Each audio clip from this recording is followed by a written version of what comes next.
this session of the SUNY OER Summit and take it away, Christina and Dawn. Fantastic. Dawn's going to be sharing her screen. Okay, there we go. So yeah, hi everyone. Thank you so much for joining us today for our session, Scaling OER, Integration Across Disciplines, Strategies, Challenges, and Milestones. My name is Christina Hilburger. I am the Research and Information Literacy Services Librarian at SUNY Fredonia's Reed Library. I am joined by my colleague and SUNY Fredonia's Professional Development Center Director, Dawn Eckenrode. Hello, everyone. So together, Dawn and I co-lead our campus open education efforts. Dawn has been involved in OER on campus since the start of these initiatives, and I kind of joined in when I began my position at Fredonia 2 months before the pandemic. So, but I work closely with Dawn from the librarian side of things, and then Dawn is in, again, the Professional Development Center. But before we get started, I wanted to share a little bit of background information about SUNY Fredonia. Dawn, do you mind? Perfect. So if you're not familiar with our campus, we are located in Western New York, about an hour south of Buffalo. So initially, a lot of the conversation around OER was centered on this issue of rising cost of textbooks and the financial strain that this had on our students and their families. Fredonia has a significant number of Pell and TAP eligible students, as well as first generation students. And it was in 2017 with support from SUNY that Fredonia was among the first SUNY campuses to develop a model for an OER adoption program. So next slide, please. And in terms of impact, it's been substantial. We've seen over $1 million in estimated savings for our students. We continue to have new courses converting to OER every semester, and that number, is increasing. Next slide, please. So in terms of funding, so again, we launched in 2017. We had been getting the individual campus funding to support our incentives. That concluded in 2020.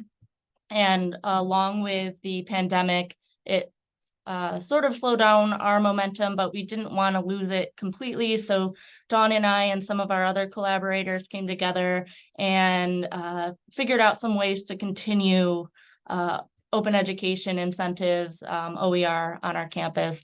So we developed some new incentives and identified some funding sources to keep things going.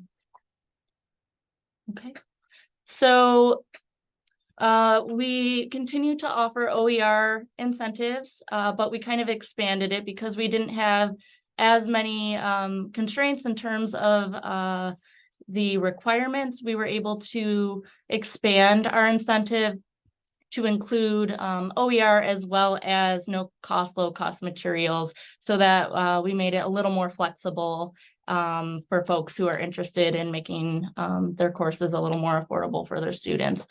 But beyond the cost savings aspect of it, and I'm sure I'm speaking to the choir, but OER, in addition to cost savings, can really allow faculty members to be more flexible.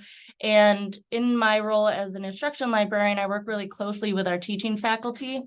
And coming out of the pandemic, folks were really struggling to engage with their students again. And we had a lot of conversations about active learning and opportunities for students to participate in knowledge building opportunities and things like that. And that's where our open pedagogy incentive kind of came into play and really aligned nicely with those conversations. So we developed an incentive for that as well. Next slide. So we have a lot of collaborators. This has sort of been key to keeping things moving forward on our campus. So, of course, I'm from the library. We have a lot of support from the other librarians and our library director for OER, Dawn in the Professional Development Center, but we also have a lot of other stakeholders as well. So teaching faculty, folks in our online learning and instructional design. The provost office has been very supportive of OER efforts. And then we have a textbook affordability committee that we can kind of tap on for additional feedback and ideas and brainstorming. So that's faculty members, folks from the campus bookstore, financial aid, and some additional people as well. So we came up with an action plan to kind of continue the momentum, keep things moving forward. One of the key points there was promoting the Ready to Adopt catalog, offering some outreach and workshops. We offered a OER course refresher, and this was a half-day workshop incorporating some learner-centered instructional design and curriculum alignment with OER. We also were sort of showcasing some new updated resources that aligned with their course objectives, as well as some tools and helping folks find some materials just to sort of take it from what they may have found in 2017 to what's available now.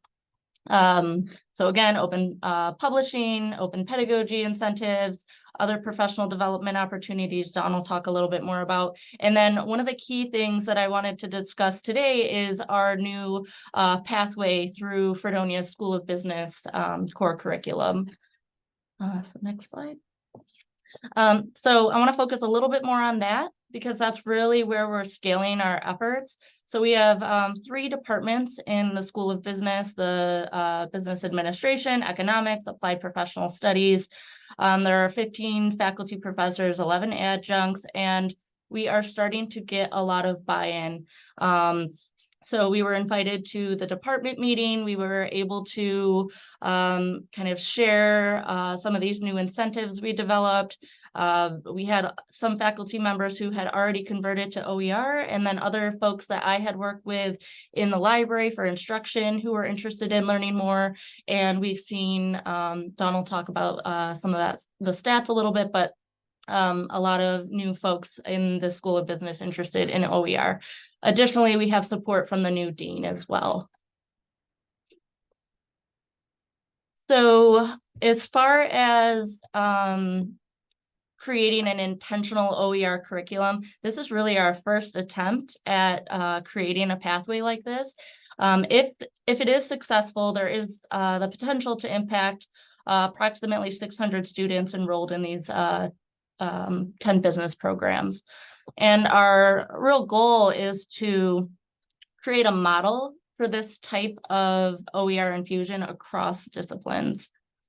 So Dawn will go into how this estimate was conducted, but we're looking at over $240,000 in student savings for the School of Business students. Next slide. Okay. So in terms of strategy, we're doing a lot of individual outreach to faculty members teaching some of the core courses in the School of Business. Again, promoting Lumen Ready to Adopt courses. We really aligned it with specific courses that fit the scope of some of those Ready to Adopt courses available. Ongoing communication with the business dean. Again, attending department meetings, professional development opportunities. And one of the core aspects of this is our individual appointments and support that we're providing to specific faculty members. I'm going to let Dawn take over and talk about our milestones, challenges, and some of the aspects of sustainability and future plans now.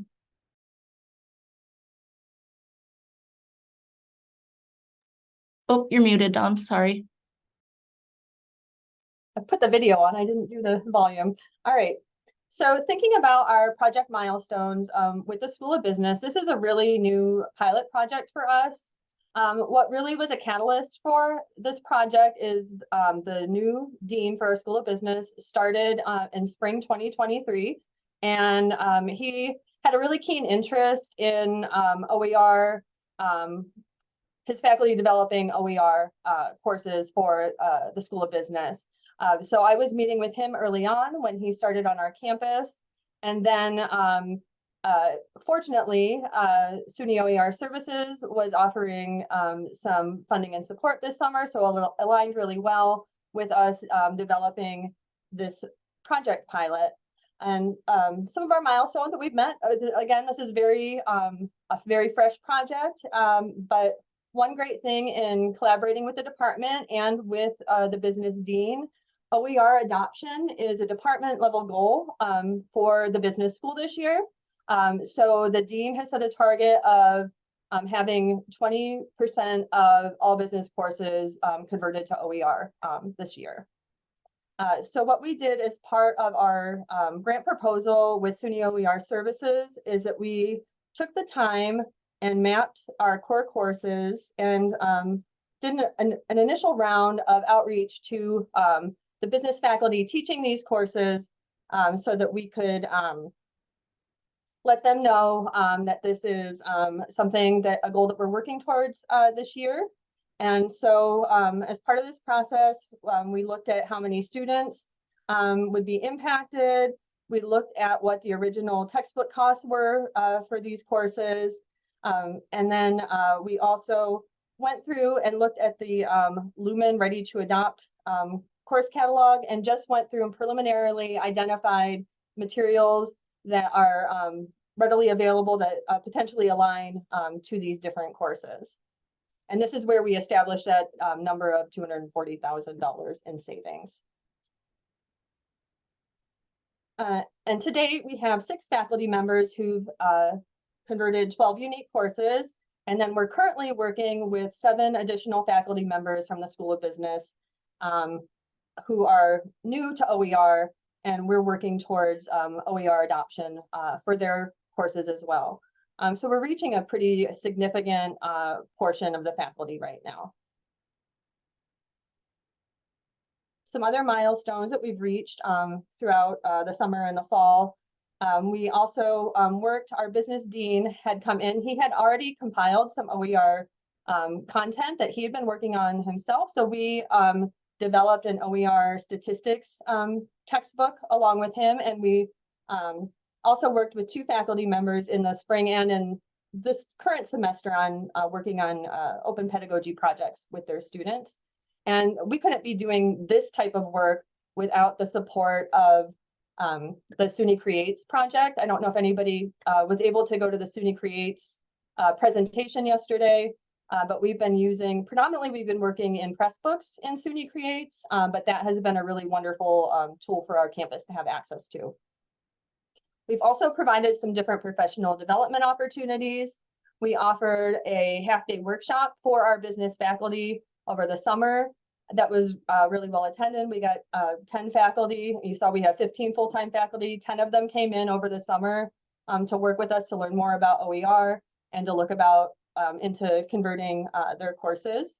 And then we also had our teaching and learning conference in August where we were able to invite in some colleagues from Lumen Learning to talk about the Ready to Adopt catalog, the Lumen Learning Circles where there's an OER track. And we also had colleagues from Taurus and OER Services come in to talk a little bit more about some of the services and tools that are available through SUNY OER.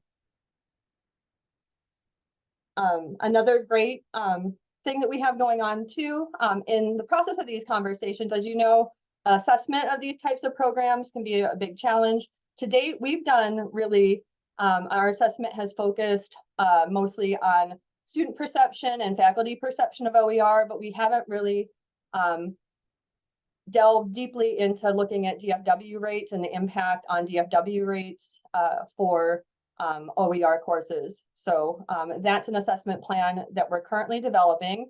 And fortunately, we have a business faculty member who's interested in coordinating those types of assessment efforts in collaboration with us. And she is an economics data whiz. So we're excited to have her kind of helping us figure out our assessment plan. Our current challenges with this pilot project, as you all are probably aware, is really difficult to be able to dedicate time to one particular project. We're all juggling a lot of different things and spinning a lot of different plates in the air. So I know Christina has a lot of different projects that she has going through the library. Our Faculty Development Center has a lot of different projects going on this semester as well. So finding that dedicated time is always tricky, but we're making it work. I also think one of our challenges and one of the things that we need to be focusing on is working with our business faculty more closely in developing and communicating a shared vision. So we have some upcoming meetings with them later on in the semester. So I'm hoping we can really work on developing what our shared vision is for this project. Again, assessment is really, like I said, we've only done the perception surveys, so we need a more robust infrastructure and metrics for ongoing assessment and looking at those DFW rates. And contingent faculty involvement. So far, we've done a lot of outreach that our full-time faculty have been getting involved with, but we need to really be able to figure out what supports our contingent faculty would need as well. I just also wanted to mention this, and thinking about what our challenges are, we were able to identify those through using the sustainability planning and self-assessment tools that were developed. I think around 2018, there was a cohort of different stakeholders from across SUNY who worked with a RPK group to develop a plan for sustainability. And you can see these are like the 5 main areas that we identified as key to sustaining OER efforts. So infrastructure, which you can see with the assessment, we're developing our infrastructure for assessment, communication, metrics, looking at what resources are needed to support it in terms of staffing and funding, and creating that culture and community on campuses.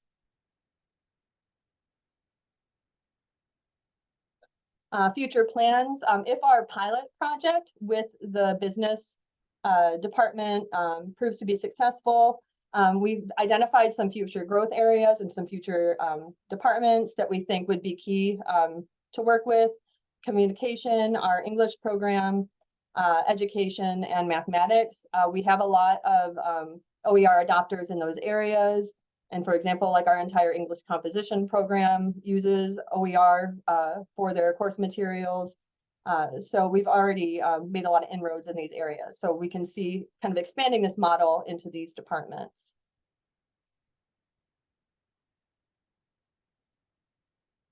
And we just wanted to provide you with some additional resources as well. So right here, we've provided links to the OER field guide for sustainability planning. The self-assessment tool is a great resource to use to do a self-check for your campus. I try to go back and use this document yearly to kind of evaluate where we are and where we're heading, where our strengths are, and where we need to develop further. There's also a planning guide that was created and through that project that was done with SUNY OER Services. So that's a good one to look at as well. I wanted to also show you our Open Fredonia initiative. If you want to learn more about what we're doing here at Fredonia, you can visit our website. You can look at our incentive tiers that Christina was talking about earlier. So this is how we're rewarding faculty, saying a modest thank you for putting this work in to their course design. And then we also have a faculty spotlight that's available that shows some of the work our faculty are doing here and what value they see in OER. We have our OER champions. And there's a nice list here that can show what courses we've converted to OER throughout the different stages of our project.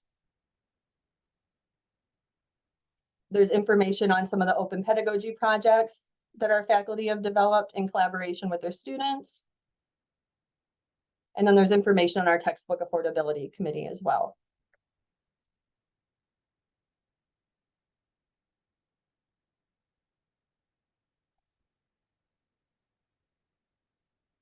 There's a question in the chat. Will those links be shared? Lynn, do you know if our presentation materials will be shared or posted somewhere? They will indeed, when the recordings are completed and everyone has submitted their shareables, there will be a link to access all of those, probably sometime next week at the very earliest. Okay, thank you.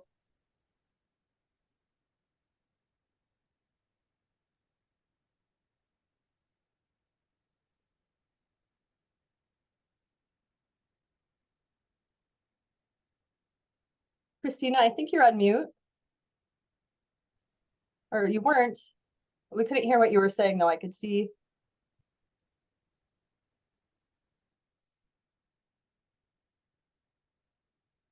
If there's any other questions, I'm happy to answer them since Christina cannot. So just you're welcome to get in touch with us. I will add on our slideshow. I don't think we put our emails on there, but I will put our emails and contact information.